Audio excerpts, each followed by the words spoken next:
ይህንን ንግግር የመለከፍ ንግግር ብዬ ነው የምለው። እንጸድቅም ባንጸድቅም እንኳን ክርስቲያን ሆን መቤቴ እንኳን ኦርቶዶክስ ሆን ሳይጸድቁ ቀርተው ኦርቶዶክስ ከሚሆኑ ጸድቀው ምን ነው ኦርቶዶክስ በቀረቦት እላለሁ።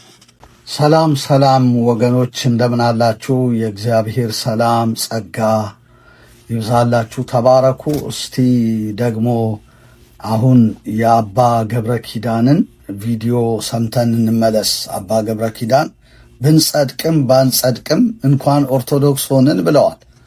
አያይዘውም ያሉት ነገር ስላለ እስቲ ወደ ቪዲዮአቸው እንመለስና እሱን ከሰማን በኋላ እኔ ደግሞ እንደ እግዚአብሔር ቃል የሆነውን እውነት እናገራለሁ ማለት ነው። ተከታተሉ፣ ተባረኩ። ብንጸድቅም ባንጸድቅም እንኳን ክርስቲያን ሆን መቤቴ እንኳን ኦርቶዶክስ ሆን። ለምን መሰላችሁ? ይሄ ቅዳሴ እኮ የማን ነው? የመላእክት ነው። አሐዱ አብ ቅዱስ፣ አሐዱ ወልድ ቅዱስ፣ አሐዱ ውእቱ መንፈስ ቅዱስ። አሁን ይህንን ቅዳሴ እኮ የሚካኤል ቅዳሴ ነው። ቅዱስ ሚካኤልን ለመስማት አዋጅ አዋጅ! ሁላችሁም አንዳንድ ሚሊዮን ብር አምጡ ብንባል አሁን ማን ከፍሎ ይሰማው ነበር? በነፃ ስሙ ስለተባልን ግን ሰለቸ ነው ለመድ ነው እንጂ ይሄ ቅዳሴ የሱራፌል ቅዳሴ ነው። ኪዳኑ የሱራፌል ኪዳን፣ ማሕሌቱ የሱራፌል ማሕሌት ነው። ቃለ እግዚአብሔሩ የሱራፌል ማሕሌት ነው። ሃይማኖታችን የሱራፌል ሃይማኖት ነው። እመቦ ዘአምፃ ካላ ስባተ እንስባተ ሱራፌል ውጉዘ ለይኩን ይላል አቡሊዲስ በሃይማኖት አበው። ሱራፌል ከሚያመሰግኑት ምስጋና የተለየ ምስጋና የሚያመጣ ሰው ቢኖር የተለየ የተረገመ የተለየ ይሁን። ሱራፌል ከሚያምኑት ሃይማኖት የተለየ ሃይማኖት ያመጣ ቢሆን የተለየ ይሁን። ጾማችን የመላእክት፣ ምንኩስናችን የመላእክት፣ ማሕሌታችን የመላእክት፣ ስርዓታችን ለመላእክት ወባቲ ለዛቲ ቤተ ክርስቲያን ስርዓተ መላእክት አርአያ ዘበሰማያት ቤተ ክርስቲያን ትትሜሰል በጽርሐ አርያም ዘላይዱ ወቅድስት ድንግል በሰረገላ እሳት ይጸውሩ ኪሩቤል። ተመልከቱ ቤተ ክርስቲያን። እሺ፣ እግዚአብሔር አምላካችን የተመሰገነ ይሁን። እኚህን ሰው እንደሰማችኋቸው ነው። በጣም ግርም ነው የሚለው መልእክቶቻቸው ሁሉ ስታደምጧቸው በጣም ነው የሚደንቀው። በእንዲህ አይነት ዝቅጠት ውስጥ ስለገቡ እጅግ አዝናለሁ ስለኚህ አባት ማለት ነው። እና ብንጸድቅም ባንጸድቅም እንኳን ኦርቶዶክስ ሆነን እንኳን ክርስቲያን ሆነን አሉ። ይሄ መለከፍ ነው በእውነት በኦርቶዶክስነት መለከፍ። አዎ ይህንን ንግግር የመለከፍ ንግግር ብዬ ነው የምለው። አዎ እና ኦርቶዶክስን ምን እንጠቅማታለን? ብንጸድቅም ባንጸድቅም እንኳን ኦርቶዶክስ ሆነን ስላልን እና ኦርቶዶክስ ሆነን ባለመጽደቃችን ኦርቶዶክስን የምንጠቅመው ነገር አለ? በዚህ አይነት አስተሳሰብ የተጠመዱ በጣም ብዙዎች ናቸው፣ በኦርቶዶክሳዊነት ተለክፈው ማለት ነው። አዎ ኦርቶዶክስ እንግዲህ የጽድቅ ያክል በቃ የተለየ አድርገው ኦርቶዶክስን በማየት ወይም በመሳል ማለት ነው። እኔ ደግሞ ምለው ምንድነው ሳይጸድቁ ቀርተው ኦርቶዶክስ ከሚሆኑ ጸድቀው ምን ነው ኦርቶዶክስ በቀረቦት እላለሁ። አዎ ኦርቶዶክስ የጽድቅ መለኪያ ስላይደለ ሳይጸድቁ ቀርተው ኦርቶዶክስ ከሚሆኑ ጸድቀው ምን ነው ኦርቶዶክስነት በቀረቦት እላለሁ። አዎ ስለዚህ ጽድቅ ዋና ነገር ነው። ኦርቶዶክስ እኮ ሰው ያወጣው ስም ነው። 318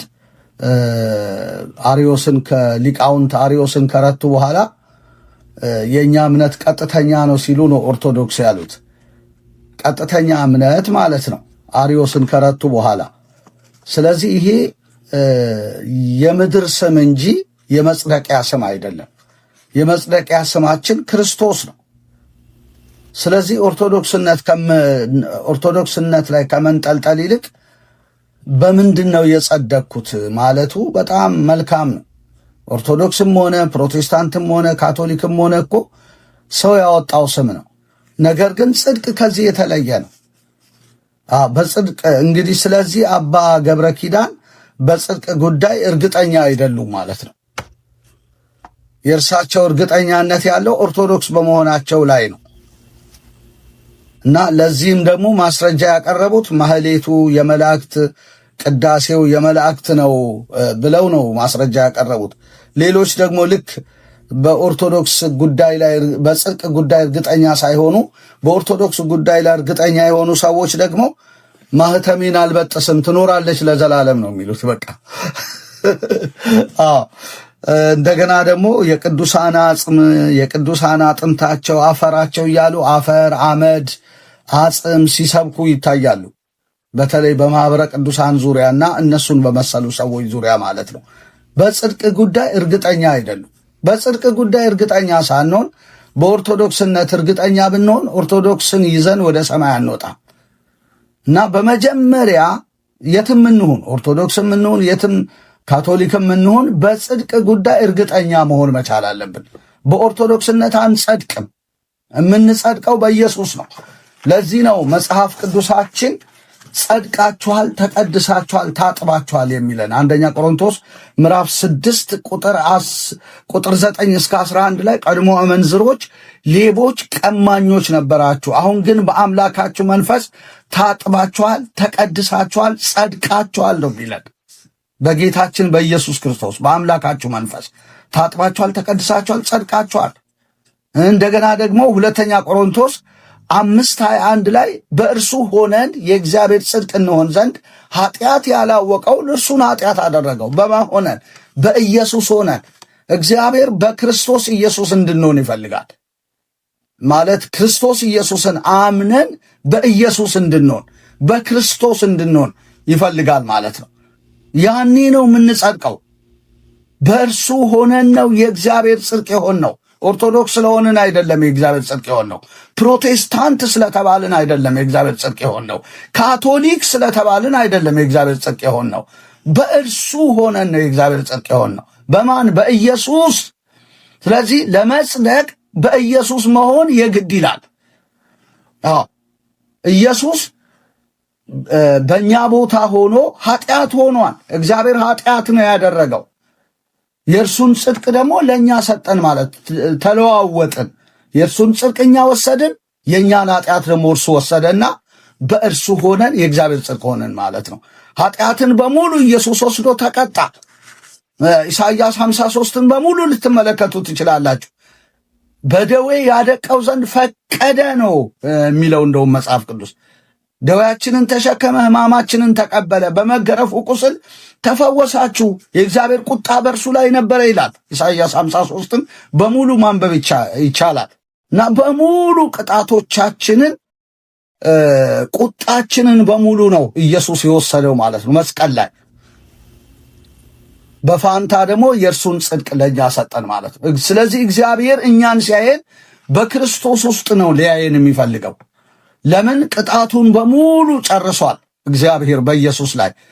ስለዚህ ኢየሱስ የራሱን ጽድቅ ሰጥቶን የእኛን ኃጢአት ወስዶ ዕዳችንን በሙሉ ከፍሏል። በእርሱ ሆነን ነው የእግዚአብሔር ጽድቅ የሆን ነው ማለት ነው እንጂ በኦርቶዶክስነት አይደለም። ሰዎች ኦርቶዶክስ አይሁኑ የሚል ነገር የለም። እኛ ራሳችን በዚህ ራእይ ውስጥ ነው ያለነው። ኦርቶዶክስ አይሁኑ አላልንም፣ ካቶሊክም አይሁኑ አላልንም፣ ፕሮቴስታንት አይሁኑ አላልንም። ነገር ግን በኢየሱስ ሆነው ይጽደቁ ብለን ነው የተናገርነው። ስለዚህ ሰው ለመጽደቅ በኢየሱስ ነው መሆን ያለበት እንጂ ማህሌቱን ቢቆጥር ቅዳሴው እያለ ቢቆጥር የኦርቶዶክስን ስርዓት ነው የቆጠረው። ብዙ ሰዎች ኦርቶዶክስነታቸውን ለማረጋገጥ ክርን ይቆጥራሉ፣ ማህተምን ይቆጥራሉ፣ ዝክርን ይቆጥራሉ፣ የተለያየ ነገርን ይቆጥራሉ። ነገር ግን በጽድቃቸው እርግጠኞች አይደሉም። በጣም ነው የሚያሳዝነው። ስለዚህ በመጀመሪያ በጽድቃችን እርግጠኛ እንሁን። በኢየሱስ። ለዚህ ነው መዳን በሌላ በማንም የለም እንድንበት ዘንድ ከሰማይ በታች የተሰጠን ኢየሱስ ነው የሚለን የሐዋርያት ሥራ 4:12 ላይ። በሌላ በማንም የለም። ለምን? ዕዳችንን በሙሉ የከፈለው ኢየሱስ ስለሆነ ኃጢአት ሆኖ ከዚህ ውጪ አዳኝ የለም። አበቃ እና በኢየሱስ ነው የምንድነው። ስለዚህ በኢየሱስ እንያዝ። ድርጅት አይሰረን። አንለከፍ። በኦርቶዶክስነት በፕሮቴስታንትነት አንለከፍ፣ በካቶሊክነት አንለከፍ። ኢየሱስ ብቸኛ አዳኛችንና ምርጫችን ይሁን እና በእውነት ለእኚህ ሰው እንጸልያለን። እሳቸውን ለመሰሉ በማኅበረ ቅዱሳን አስተሳሰብ ውስጥ ላሉ እና ክር ለሚቆጥሩ፣ አመድ ለሚቆጥሩ፣ ሽበት ለሚይዙ የተለያየ ነገር ልንጸልይላቸው አይናቸው እንዲከፈት። ኢየሱስ ብቻውን ያድናል። አድርሱልኝ ለአባ ገብረ ኪዳን። ክብር ለእግዚአብሔር ይሁን። ተባረኩ። አሜን።